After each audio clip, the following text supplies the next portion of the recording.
ছেড়ে দেওয়ার মধ্যে সুখ আছে। মনে করেন কেউ আপনি গালি দিয়েছে, তো আপনি অনেস্ট, আপনি সৎ এবং আপনি কোনো অন্যায় করেননি, আপনি মাজলুম, তারপরেও আল্লাহর সন্তুষ্টির জন্য ছেড়ে দিলে, আচ্ছা থাক কিছু দিয়েছে, ওকে কিছু বললাম না, ছেড়ে দিন।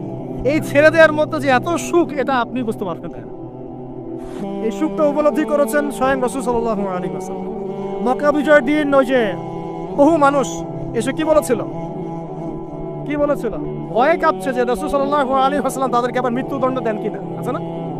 আল্লাহ নবী বললেন যে লা তাসরিবা আলাইকুমুল ইয়াউমা, তোমাদের উপর আজকে আমার কোনো অভিযোগ নাই, ওয়া আনতুমুত তুলাকা, তোমরা মুক্ত, যাও, ছেড়ে দেব। এটা শান্তি। ইউসুফ আলাইহিস সালামের ভাইরা কুয়াতে ফেলে দিয়েছিল না, সেখান থেকে মিশরের বাজারে, সেখান থেকে রাজপ্রাসাদে, সেখান থেকে জেলখানায়, জেলখানা থেকে রাষ্ট্র ক্ষমতায়। কি লাইফ ট্র্যাজেডি, লাইফের ট্র্যাজেডি দেখেছেন? এখন ইউসুফ আলাইহিস সালাম যখন শেষে ভাইদেরকে চিনলেন, তিনি কি ভাইদের প্রতি প্রতিশোধ নিয়েছে?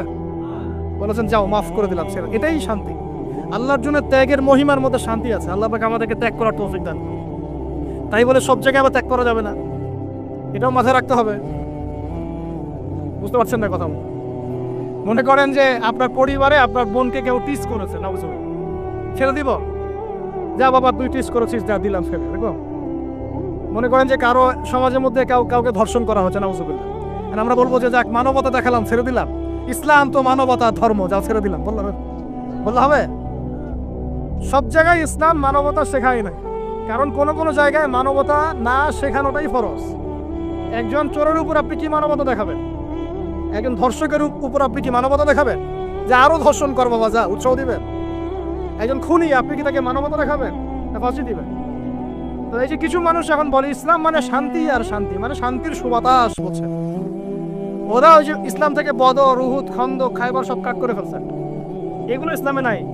ইসলামে শুধু আছে সালাম, সালাম, আফসুস সালাম, খালি সালাম দিবা আর তোমরা কি করবো, খাবার খাওয়াবা, ব্যাস। আর ইসলামে যে আরো বড় বড় বিধানগুলো আছে, এগুলো পাশ কাটিয়ে এড়িয়ে যাবে। ইসলাম তো শান্তির ধর্ম। আরে বাবা, শান্তি মানে কি? শান্তি মানে আল্লাহর বিধানগুলো মেনে নিয়ে আল্লাহর সামনে আত্মসমর্পণের মধ্য দিয়ে শান্তি অর্জন করা। এই হলো ইসলামের ডেফিনেশন। আল্লাহ পাক আমাদেরকে পূর্ণাঙ্গতা বোঝার তৌফিক দান করুন, আমিন। হ্যাঁ, যেটা বলছিলাম প্রিয় ভাইরা, অন্যের কষ্ট উপলব্ধি করে আমরা সারা বছর অন্যের স্বার্থকে অগ্রাধিকার দিব।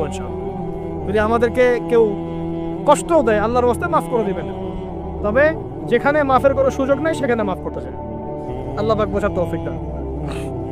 4, রমাদান দিয়ে গেছে, গরিবের কষ্ট উপলব্ধি করার মানুষের কথা। যখন না খেয়েছিলাম তখন গরিবের কষ্ট বুঝি নাই। না খেয়ে থাকলে কেমন লাগে, পানি না পান করতে পারলে কেমন লাগে।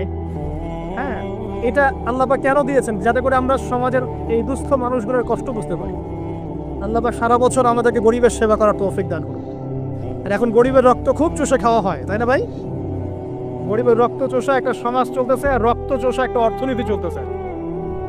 এই অর্থনীতির জনক বাংলার মাটিতে না, এই অর্থনীতির জনক পশ্চিমের। এটা সারা বিশ্বে ফর্ম করা হয়েছে। এর মধ্য দিয়ে গরিবের রক্তকারী চুষতে থাকবে। কারা চুষবে? পুঁজিবাদীরা। কারা চুষবে? এটা আবার কি? কোনো ওয়াজে তো শুনি নাই পুঁজিবাদ আবার কি জিনিস। এটাকে ক্যাপিটালিজম বলে। পুঁজিবাদ মানে সমাজের একটা অংশের মানুষের কাছে ধন সম্পদ কক্ষীভূত হবে, বাকিরা আস্তে আস্তে গরিব হতে থাকবে দিন দিন। এটা হচ্ছে কিনা? সমাজে এই স্তরবিন্যাসটা বাড়ছে কিনা? এই তো ঢাকা শহরে গিয়ে দেখেন না, বড় বড় কিছু জায়গা, গুলশান, বনানী, বাড়িধারা, এই বসুন্ধরা, দেখবেন খালি টলেস্ট বিল্ডিং, প্রতিযোগিতা। আর একটা বড় অংশ দেখবেন খালি বস্তি আর বস্তি আর বস্তি। এই যে দেখছেন তারতম্য, দেখছেন? এটা সারা বিশ্বে হচ্ছে সুদের কারণে। কিসের কারণে ভাই? 1 নম্বর সুদের কারণে, 2 নম্বর দুর্নীতির কারণে, 3 নম্বর হচ্ছে এই যে বোগাস একটা মনিটরি সিস্টেম চলছে এর কারণে। এটা বোঝেন খুব ভালোই যে কি দিতে হবে, খাদ্যদ্রব্য দিতে হবে, দিরহাম দেওয়া যাবে না, ফিতরা, তাই না ভাই? এটা তো খুব ভালোই বোঝেন। তো নবী সাল্লাল্লাহু আলাইহি ওয়াসাল্লাম যে গোল্ড দিনার আর সিলভার দিরহাম ইউজ করতেন, আপনি এখন কাগজের টাকা ইউজ করেন কেন? বলেন, এখন কথা বলেন। এটা তো খুব ভালোই বুঝলেন যে খাদ্যদ্রব্য দিয়ে ফিতরা দিব। খাদ্য দিয়েছেন নবী, খাদ্যই দিব। চাল দিয়েছেন, চাল। খেজুর, খেজুর। কিসমিস, কিসমিস। তাহলে নবী তো দিনার আর দিরহাম ইউজ করেছেন, তা আপনি এখন কাগজের টাকা ইউজ করেন কেন? আমি যে 5-10 বছর আগে বলছিলাম যে এই সিস্টেমটার মতো সমস্যা আছে, তখন তো খারেজি মারলেন ফতোয়া। এখন এতটুকু বুদ্ধি মাথায় আসে না? দিনার দিরহাম এটাই ইসলামিক কারেন্সি, এটাই ইসলামিক কারেন্সি। আমরা যেগুলো চালাচ্ছি এগুলো ইসলামিক কারেন্সি নয়, কিন্তু পুরো বৈশ্বিক প্রেক্ষাপটে আমরা মানতে বাধ্য হচ্ছি। ইসলামিক খেলাফতই ইসলামিক পলিটিক্যাল ভিউ, কিন্তু সারা বিশ্বে খেলাফত নাই, আমরা মানতে বাধ্য হচ্ছি। ডেমোক্রেসি, সেকুলারিজম মানতে বাধ্য হচ্ছি, এটা বাধ্য হয়ে আমরা করছি। কিন্তু তাই বলে তো ইসলামিক জিনিস আর অন ইসলামিক জিনিস একাকার হয়ে যায় নাই, হয়ে গেছে। পর্দা, শরিয়া পর্দা পুরো উপর থেকে প্রতিষ্ঠা নাই, অনেকেই বেপর্দায় চলছে। আমরা তো বেপর্দা সমাজে চলতে বাধ্য হচ্ছি, হচ্ছি না? হচ্ছে কি না? এটা বাধ্য হয়ে আমরা করছি, কিন্তু কেউ কি মেনে নিয়েছে এটা? এই ইন্টেলেকচুয়াল ল্যাকিংসের কারণেই তো আজকে এই অবস্থা। প্রিয় ভাইরা, বোঝার চেষ্টা করেন গভীর থেকে। রমাদান মাস গরিবের কষ্ট উপলব্ধির মাস ছিল। আল্লাহ পাক আমাদের সবাইকে গরিবের কষ্ট বোঝার তৌফিক দান করলেন। আর আল্লাহর ওয়াস্তে চেষ্টা করবেন গরিব মানুষকে খাওয়ানোর, এতিমের দায়িত্ব নেওয়া। প্রত্যেকটা এলাকায় এলাকায় এতিমখানা গড়ে তোলেন, এতিমদেরকে ফ্রি পড়াশোনার ব্যবস্থা করেন, তাদেরকে কোরআন শেখান, তাদের পিছনে টাকা ইনভেস্ট করেন, তাদের মাথায় হাত বোলান। আল্লাহ রহম করবে ইনশাআল্লাহ, আল্লাহ তৌফিক দান করে দেবেন। এরপরে রমজান শিখিয়ে গেছে আমাদেরকে 5 নাম্বার। বেশি লম্বা করবো না, আমি আপনাদেরকে বিরক্ত করতে যাচ্ছি না, আমি 10টা পয়েন্ট বলছি।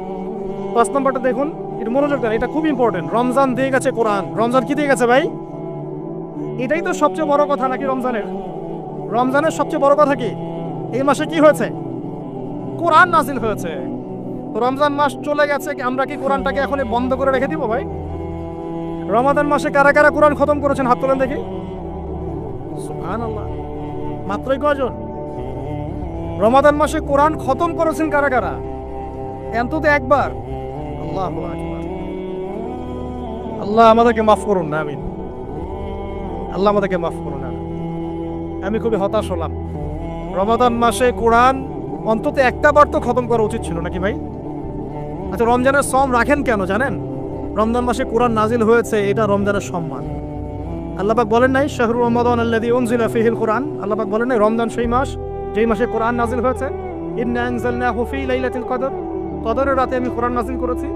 তাহলে রমাদান মাসে কোরআন পেয়েও যারা কোরআন পড়লো না, বুঝলো না, খতম করলো না, আমি তাদের জন্য আফসোস ছাড়া কিছু করতে পারছি। আচ্ছা যাই হোক, যা করেছেন করেছেন, তওবা করা যাবে তো ইনশাআল্লাহ? আমার সাথে বলেন আস্তাগফিরুল্লাহ আল্লাযী লা ইলাহা ইল্লা হুয়াল হাইয়ুল কাইয়ুম ওয়া আতুবু ইলাইহি। আল্লাহ আমাদের সবাইকে কোরআন তেলাওয়াত করার তৌফিক দান করো, সবাইকে কোরআন তেলাওয়াত শেখার তৌফিক দান করো। আর ভাই, যোগ্যতা অর্জন করে তো দিনের কাজ করতে হবে, আগে তো কোরআন তেলাওয়াত করা শিখতে হবে নাকি? আল্লাহ পাক সবাইকে কোরআন তেলাওয়াত শেখার তৌফিক দান করো, কোরআনের তাফসীরগুলো পড়ার তৌফিক দান করো।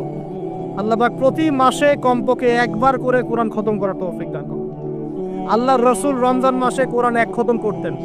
জিবরাইল আলাইহিস সালাম আসতেন, তিনি পড়তেন, তিনি শুনতেন, তিনি পড়তেন, তিনি শুনতেন। এভাবে তারা প্রতি রমাদানে কোরআন খতম করতেন, করতেন কিনা? তার মানে মাসে কোরআন খতম করা রাসূলের সুন্নাত না? আমরা কি এই সুন্নাতটা জীবিত করতে পারবো না ইনশাআল্লাহ? প্রত্যেক দিনে এক পারা করে পড়লেই হয়ে যায়। এক পারা মানে 20 পৃষ্ঠা। এই হাফেজি কোরআনের 20 পৃষ্ঠা, সময় লাগবে সর্বোচ্চ 1 ঘন্টা থেকে 1.5 ঘন্টা, সর্বোচ্চ 1 ঘন্টা থেকে 1.5 ঘন্টা। যারা হাফেজ তাদের সময় লাগে আধা ঘন্টাও না, আধা ঘন্টা। পারবো না ভাই ইনশাআল্লাহ? আল্লাহ পাক এই রমজান মাসের এই কোরআনকে সারা বছর আঁকড়ে ধরার তৌফিক দান করুন। এই কোরআন নাজিল হওয়ার পরেই আইয়ামে জাহিলিয়াত পরিবর্তন হয়েছিল, আবু জেহেলের শাসন পরিবর্তিত হয়ে মুহাম্মাদের শাসন হয়েছে। অতএব কোরআন থেকে বিমুখ জাতি কখনো দিন কায়েম করতে পারবে না। আল্লাহ পাক বোঝার তৌফিক দান করুন, আমিন। আমাদের যুবক ভাইরা একটু ওয়াদা করতে পারি তো ইনশাআল্লাহ সবাই কোরআন তেলাওয়াত করা শিখবো, প্রত্যেক মাসে এক খতম দিব ইনশাআল্লাহ, কোরআনের অর্থ পড়বো ইনশাআল্লাহ। না অর্থ পড়ার দরকার নাই, খালি প্রত্যেক হরফে 10 টাকা কামাই করব, অর্থ পড়ার কোনো দরকার নাই ভাই? আচ্ছা যাক, কিছু মানুষ আবার রাগ করে অর্থ পড়তে বললে, কারণ স্বার্থ আছে। যদি আপনারা কোরআনের অর্থ পড়া শুরু করেন এবং হাদিসের চর্চা করা শুরু করেন, দিনই পড়াশোনা করা শুরু করেন, তখন তো অনেক ধর্ম ব্যবসা বন্ধ হয়ে যাবে। কথা বুঝতে পারছেন না মনে হয়? আপনারা যদি শিক্ষিত হওয়া শুরু করেন, কোরআনের A to Z অর্থ পড়া শেষ করেন, হাদিসগুলো পড়া শুরু করেন, ওলামায়ে কেরামের সাথে পরামর্শ করে বইপত্র পড়া শুরু করেন, হ্যাঁ, বিভিন্ন ইসলামিক কোর্সগুলো করতে থাকেন, আস্তে আস্তে আপনার যোগ্যতা বাড়বে। তখন তো আপনি কি করবেন না, ধর্মের নামে বিভ্রান্ত হতে চাইবেন না। অনেকের তখন ধর্ম ব্যবসাটা কি হবে, বন্ধ হয়ে যাবে। অতএব এই কারণে অনেকে চায় না যে মানুষ কোরআনের অর্থ বুঝুক। আমি আমার মন থেকে আপনাদেরকে রিকোয়েস্ট করছি, সবাই কোরআনের অর্থটা পড়ার চেষ্টা করেন। পারা যাবেন ইনশাআল্লাহ ভাই? আল্লাহ আমাকে তৌফিক দেখ, আপনাদের সবাইকে তৌফিক দান করুন। আর কমপক্ষে দিনে এক পারা করে কোরআন তেলাওয়াত করবেন। আল্লাহ মা বোনদেরকে তৌফিক দেখ, আপনাদের সবাইকে তৌফিক দান।